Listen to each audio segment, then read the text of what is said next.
Oh, hi there. Dan Emmerich, Activision's community manager with another episode of One of Swords TV. I'm homesick this week because I went to PAX. I had a great time, but I got more souvenirs than I wanted in the way of some really nasty germs. So if I look a little bit exhausted, it's because I'm going back to bed as soon as we're done here. But I have just enough information, just enough energy, rather, to impart some information to J. Aubrey 1990, who wrote an email to youtube@oneofswords.com. Asking a pretty good question about more of the human side of the video game industry, which is, what do developers think about people who get super pissed off about a particular aspect of a game, whether it be story or gameplay or whatever? Do they take it personally or do they completely ignore it? They absolutely do not completely ignore it. I have this from personal experience from when I was reviewing video games, although I rarely got what I would call super pissed about any game. They take the constructive feedback for what it is, even if it's not levied in the nicest possible tone. They do pay attention. I criticized one game for subpar audio. I didn't think that the sounds were quite good enough. And the next time I went to see that developer, they made a point to show me all the upgraded equipment that they had put in their development studio so they could bring all the audio in-house and they could have better control over it and do a better job. They made a really big deal out of going, see, this is because you brought it up. And I think partly they were teasing me, but partly they really took that criticism to heart. So, yeah, developers do not ignore criticism, even when it's really nasty. I think that you can get your point across a lot easier if you're not really nasty. If you can be constructive, they're just as likely to listen. What they are more likely to ignore is just the people who are ridiculously emotional, who are, as you said, super pissed.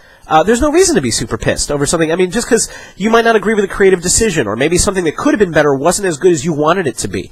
It comes down to what your expectations are and how much emotional involvement you have in what is ultimately somebody else's creative expression. You have no guarantee that when you buy a game, or go see a movie, or eat a meal at a restaurant, it looks good on the menu, right?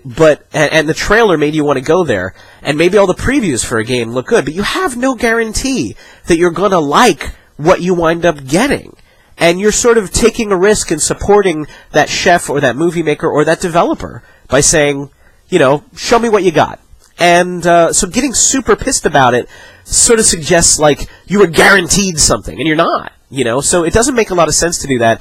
And yes, developers are hurt because they're human beings. Nobody likes to be yelled at. Nobody likes to be told that something that they worked on for 2 to 3 years is a pile of crap. That's not a good way to give somebody feedback. That's not really motivational.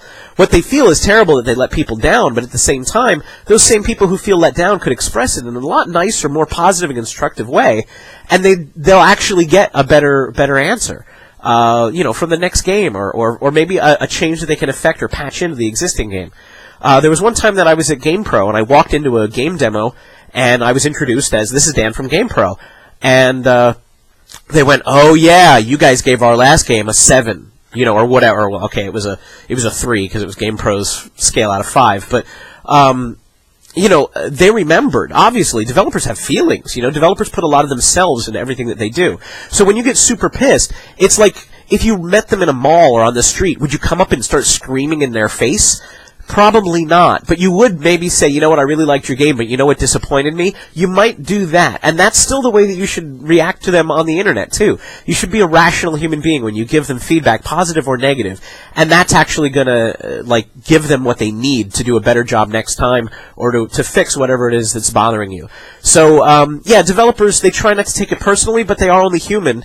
And if somebody says hurtful things, then, yeah, it's easy to get hurt.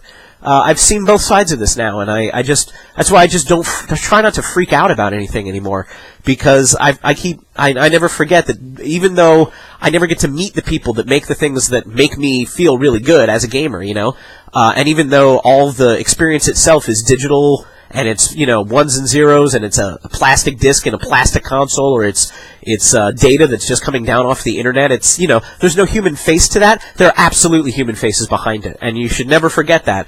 If you feel yourself getting super pissed about something, don't get super pissed. Just give the developer respectful feedback, and you'll get respect back. That's my advice anyway. Jay Aubrey, I hope that answers your question. If you have a question for a future episode of One of Swords TV, send it to youtube@oneofswords.com. I check that email every week, and I pull out the best questions that I can answer.